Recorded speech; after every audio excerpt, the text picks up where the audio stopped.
What's up, everybody? It's your boy Ryan. Thanks so much for being here. A couple things on product. Number one, you guys know the routine. Cortex stack is $31 right now. If you use the coupon code 5FIVE, takes it down to 25. If you need my help personally on formulating stacks, we got a bunch of different consulting packages. The one-offs are a 40-minute call with me, 15 follow-up email correspondences. The specials on that, the special is over where you could get it for cheaper. Thanks for those of you that booked. If you're an executive and need us to kind of formulate stacks for you and make things very easy, executives want ease of use. For us to get you nootropic stacks that work really well and get you functioning on a schedule so that you can get your performance back and productivity back, go to livecortex.com. We have executive packages for executives on nootropics consulting. Couple major other things. If you need to figure out how to formulate great stacks and then perfect them really, really quickly instead of just having to wait, or just go through the painstaking process of trying to adjust your stacks and the stacks being inconsistent, just go get the digital book we just wrote. It's called How to Perfect Your Nootropic Stacks Fast. It will teach you how to do that. Taking that to the next level, the Nootropics Masterclass is essentially that expanded in a video course. If you're a guy and need to raise testosterone, get the Viking Testosterone Protocol. And then last thing, new service we just launched. If you're having trouble with, post-SSRI syndromes or coming off of benzodiazepines and kind of just in a debilitated state, we can help you. It's called Jumpstart Recovery. We have a service for that. Go to livecortex.com, check that stuff out, and I hope to see your orders soon. Okay, so we are doing another Nootropics 20. We haven't done we haven't done a Nootropics 20 since sometime early last week. I've been super busy. There's a talk that I'm going to be giving in New Jersey in front of some business folks about nootropics. I've kind of been preparing for that, dealing with clients and stuff, but we are back. We are back in action. We are baction. Okay, right off the bat, nootropics to improve meditation. This is actually a really good question. Hey Ryan, I meditate, but sometimes I have a hard time getting into the zone. Are there any nootropics that can help? There definitely are. I mean, for me, it's really either 250-ish milligrams of L-theanine, because you're doing sort of the same thing. You're inducing alpha brainwave state in the frontal lobes, and that's what you want. That's the target of meditating anyway, right? So some theanine by itself is one of the strategies that I use that works. Another strategy, interestingly, is just a modest dose of aniracetam, right? It doesn't have to be complex. Just take 500, 600 milligrams aniracetam, just enough choline. That's my new thing. Just enough choline with racetams, folks. Just enough, so that you're not over or under. And then let it onset. Same thing with the theanine, and then start your meditation. You're going to find it a lot easier to get in the zone. The issue with meditation is that it's like, look, you got to clear everything out, right? And your brain has to be really good at like doing this, and then kind of almost like you almost feel your frontal lobes. Like you put your attention here, your eyes are closed, it's best. Maybe like a gong hitting in the background. If you YouTube search real meditation music, it's like a blue background with a sort of circular kind of hippie looking thing, and then it's basically like monks chanting and then a gong. Perfect. It's like 7 minutes long, right? So it's like perfect time to get you primed. These things help you to do that. Stopping the flow of thoughts, right? Stopping that just constant conversation that's going on. Greatest benefit of it is like when you do that is what is stressing you out, right? It's all the thinking and the picturing stuff and the picturing stuff you're worried about and all this crap. Even though you have things to tend to and you should be worrying about things, because that's how humans can figure things out or solve problems or correct situations or whatever. Just for 7 to 15 minutes, give yourself a break and meditate. Those are the combinations. Those are the individual things that I think work best. You could also dose like 500 milligrams of ashwagandha. Nootropics for OCD or rumination. Interesting. OCD and rumination. Well, again, you sort of want to try to induce kind of like the meditation state. You want to induce an alpha state if you can. I really wouldn't, this would be simple too. I really wouldn't go complex, and I would say dose L-theanine. Start with like 100 milligrams, see if you respond well to 100 milligrams in that regard, so it tones down the rumination a little bit. If not, move up in 100 milligram increments until you get to 300 or 400. Make sure that you don't take too much theanine to get to the point where you're too tired and then not productive thereafter. You have to find the balance, right? And that might take some experimentation and tries, and that's what experimentation and finding the right doses on things is all about. You got to try a lot of things, but that's really what I would say. In addition to that, the Cortex stack works anecdotally. I mean, we really can't say this like it's proven to work because we did studies on it, but it tends to help people to not overthink things and just be really cool and content with where they're at and then focused on what they're doing. Aside from that, variations of the Cortex stack, like the Mr. Happy stack, would be my suggestion for that. I also think oxiracetam at whatever your dose is, 500-600 milligrams to a gram, or aniracetam at your dose, 500 to 700 milligrams, works pretty good for kind of toning down rumination. Next question. Hey, Ryan, I'm really loving choline Noopep combo. Not really saying which choline this is or the dose is, but I'm suffering from esophagus pains when I take it. What is your take on that? Well, yeah, so the answer to that is that choline and having more acetylcholine is contributing to stomach acid production. I mean, part of what you need to produce stomach acid is acetylcholine. Interestingly enough, too, I believe it's either acetylcholine relaxes the lower esophageal sphincter or tightens it. It definitely has to do with the lower esophageal sphincter, and that is this sort of muscle kind of at the bottom of your esophagus that stops reflux from happening. You're experiencing reflux, so you've got to figure that out. Usually with people that have any type of reflux, it's an overgrowth of bacteria in the small intestine. So you have to figure out how to modify that. Enteric-coated peppermint oil, enteric-coated oregano oil is usually the best strategy. I'm actually working on something far more effective and permanent than that. But that is the strategy that you use if you want to control the symptoms way better than any of the prescription medication that docs are going to give you for reflux, which basically just lower your stomach acid over time, and that is not good and mess with your absorption of key vitamins. So that's what I would say about that. You got to watch out because, yeah, cholinergic modification will change stomach acid production. Any experience on restoring brain function after withdrawal from benzos? Man, you guys are getting me with the tough ones today. Okay, just happens to be something that I'm working on. Just happens to be something that we've got clients that we're working on it with, and we are seeing a lot of success with that.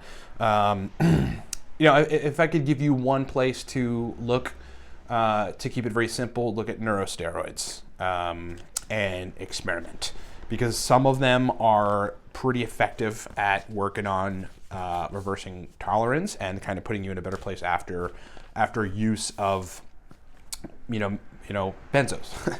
So working on GABA-A, that's what I would say. Look into neurosteroids, experiment wisely and carefully, and kind of go from there. Otherwise, book a consult with us. We can help you on that. Have you ever increased IQ with nootropics? Okay, this is a great question. So the deal with that is this.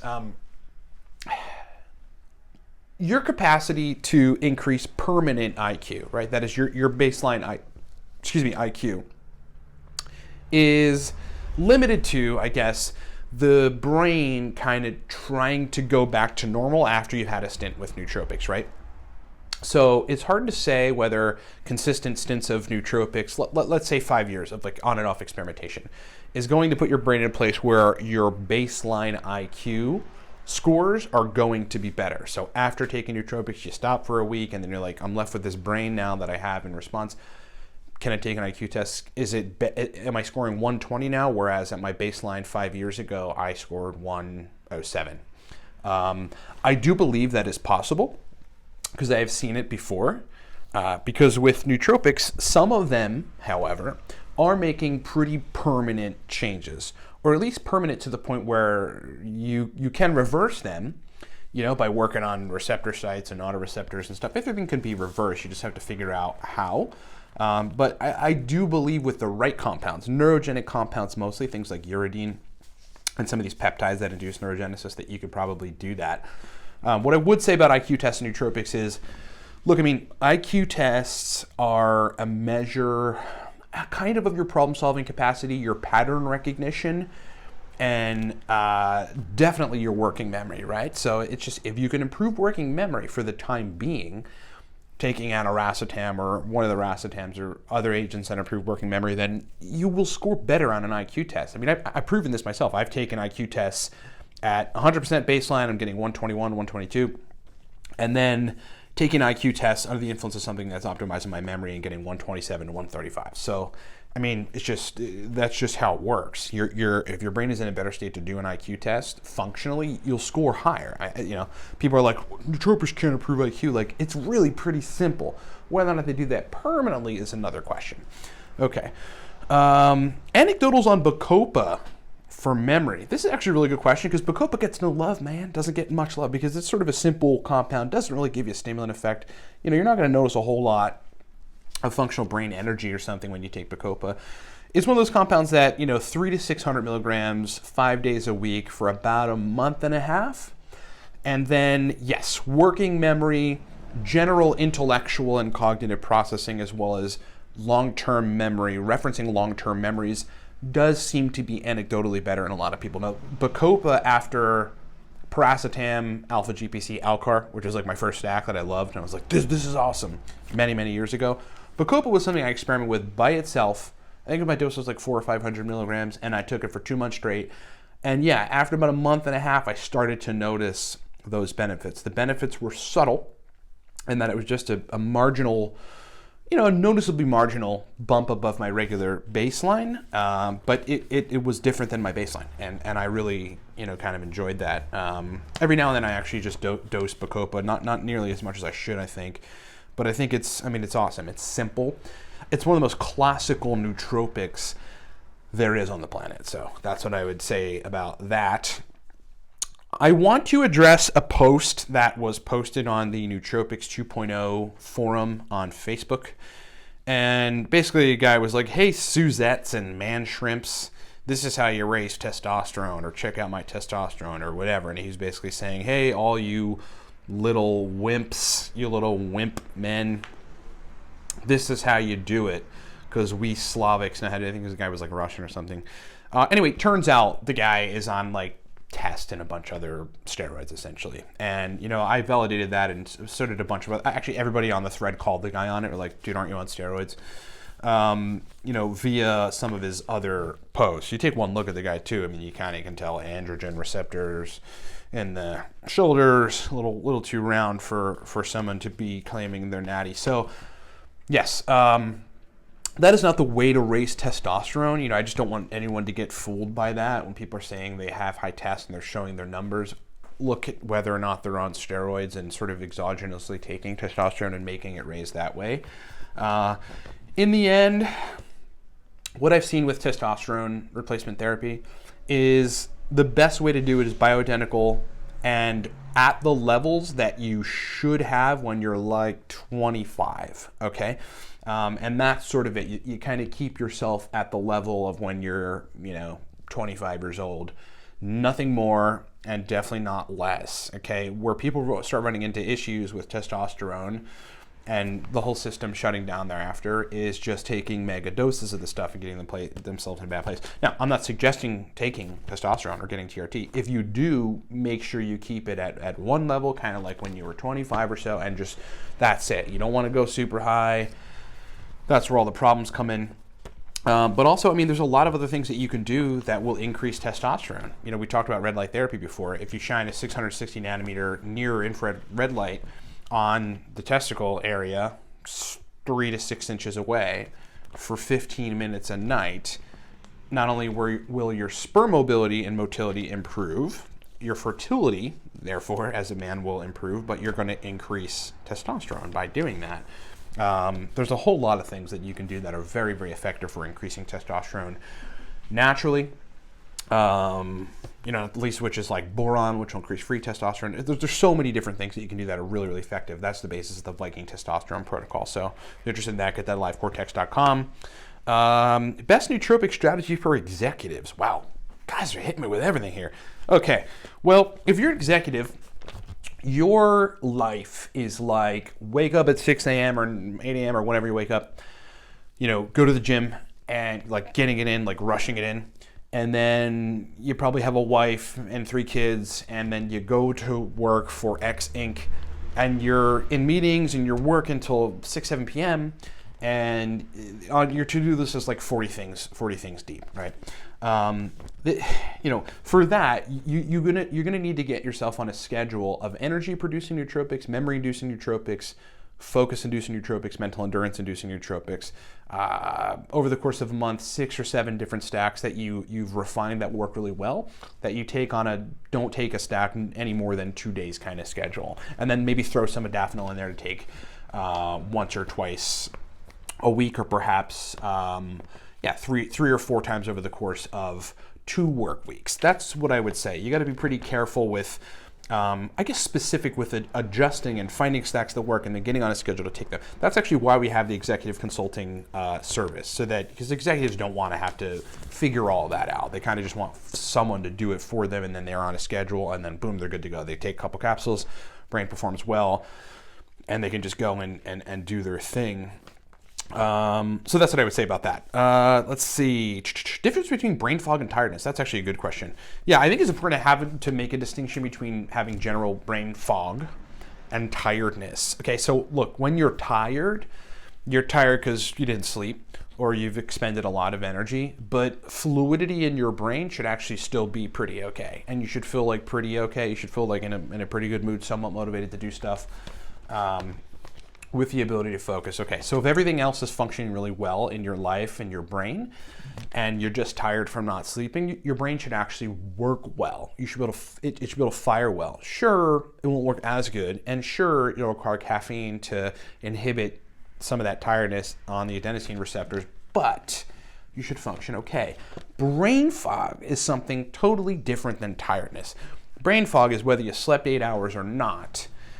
Your capacity to formulate sentences in your head and then get them out, to be verbally fluent, impaired. Your ability to sit down and focus, impaired. Your ability to, like, you fire a neurotransmitter, you're trying to fire thoughts. You're sending your little probe up there and you're just getting nothing. Like, it's almost as if, you have, you get neurons, right? And there's interconnected, like spider webs or something. And in the branches between those neurons, the axons and the dendrites, which send neurotransmitters, you have like gunk wrapped around them that is inhibiting the signaling of the neurotransmission, which lands you in brain fog, right? There's a bunch of other things that can get you brain fog, like lipopolysaccharides from bad gut bacteria, fatigue syndromes, etc. But it is a general gunkiness and a lack of flow. It's inhibiting of flow of neuronal firing, right? Which is thinking.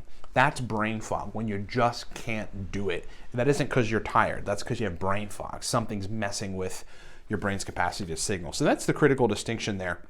It's critical to distinguish between the two of those so that you know what to do, right? If you're just tired, sleep more. Figure out how to sleep more, or take something that's wakefulness promoting. If you've got brain fog, you have a bigger issue, and you've got to look at exactly what is causing it and then try to get to the root of that. Ryan, you mentioned tequila as the best alcohol to drink. I drink vodka. Is that okay? Well, I didn't mention it's the best alcohol to drink.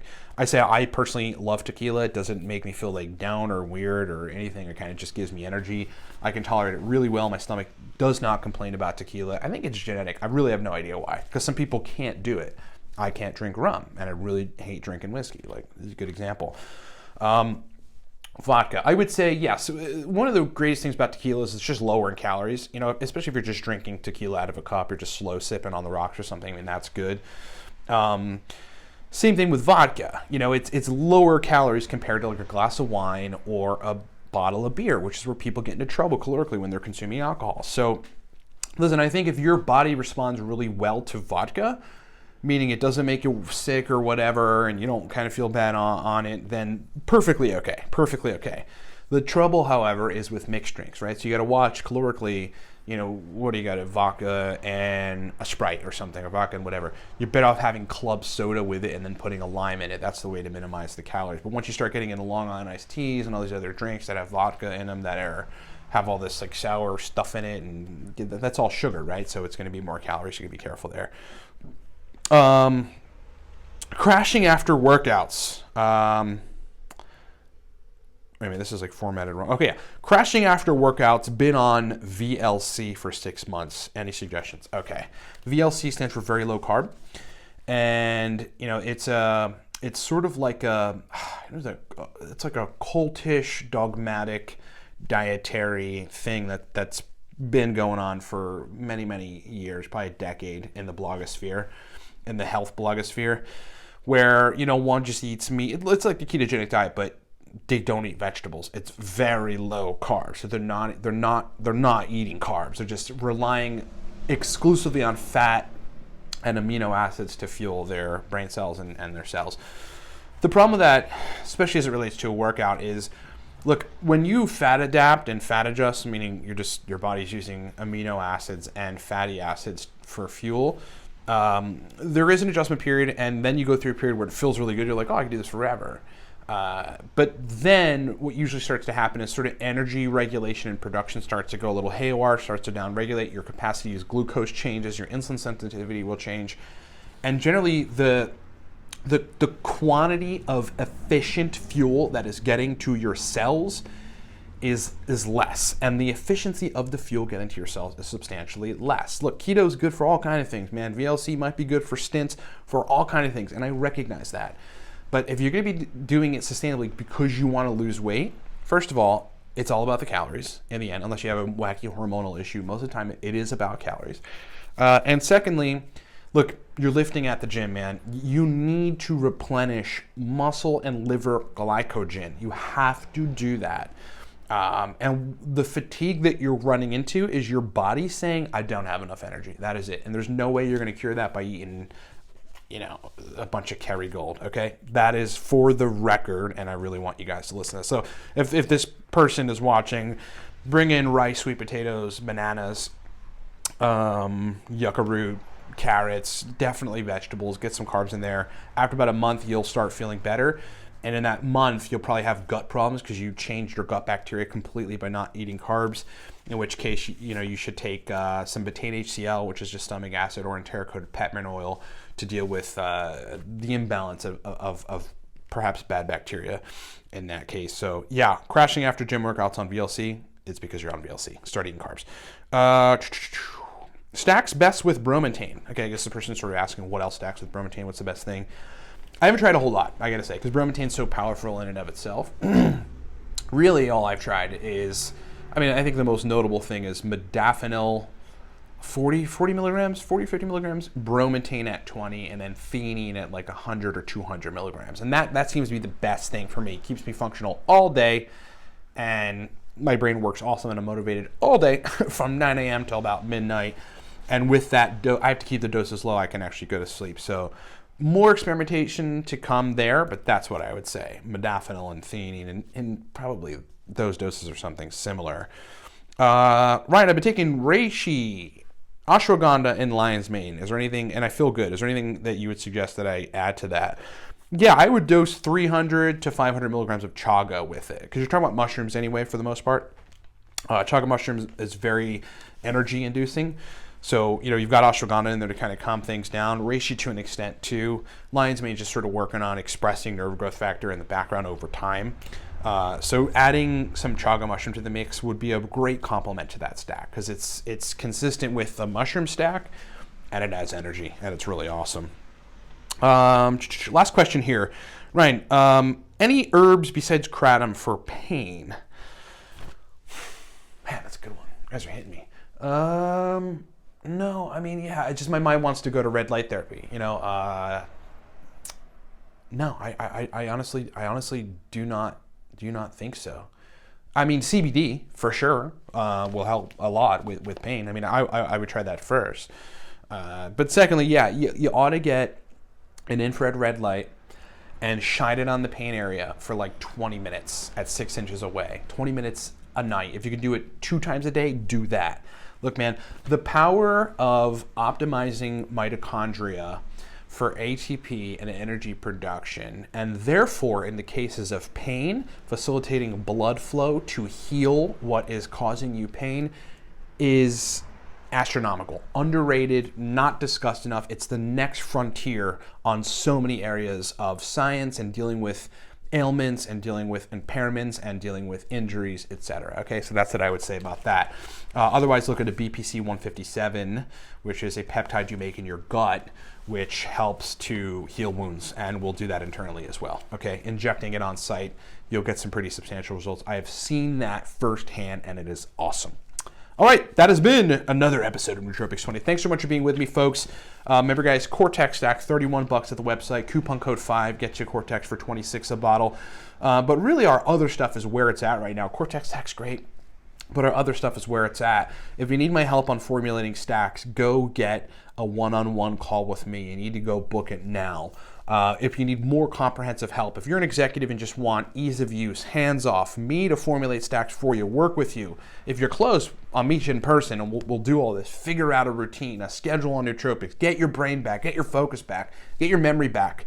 We have executive consulting packages, and you can get those at livecortex.com. We consult a lot of folks on this stuff. Listen, if you're having trouble formulating stacks the right way and then adjusting the stacks to make them perfect, we wrote a book for that. It's called How to Perfect Your Nootropic Stacks Fast. Get it at livecortex.com. If you're a dude that needs to raise test, do not go on TRT. We can help you. Get the Viking Testosterone Protocol, livecortex.com. And then last thing, if you're somebody that's like post-SSRI or post-benzo and just trying to find your way out of it, we have a service for that. It's called Jumpstart Recovery, where we really target the neurochemistry that's messed up and wrong, because you'll sit in that state for a long time if you don't do this, to try to get you moving much quicker toward recovery so you can get your freaking life back. It's called Jumpstart Recovery. You can get that at livecortex.com. 2 calls with me, unlimited emails, where we get you back on track. Thanks so much for watching, everybody. Talk to you next time.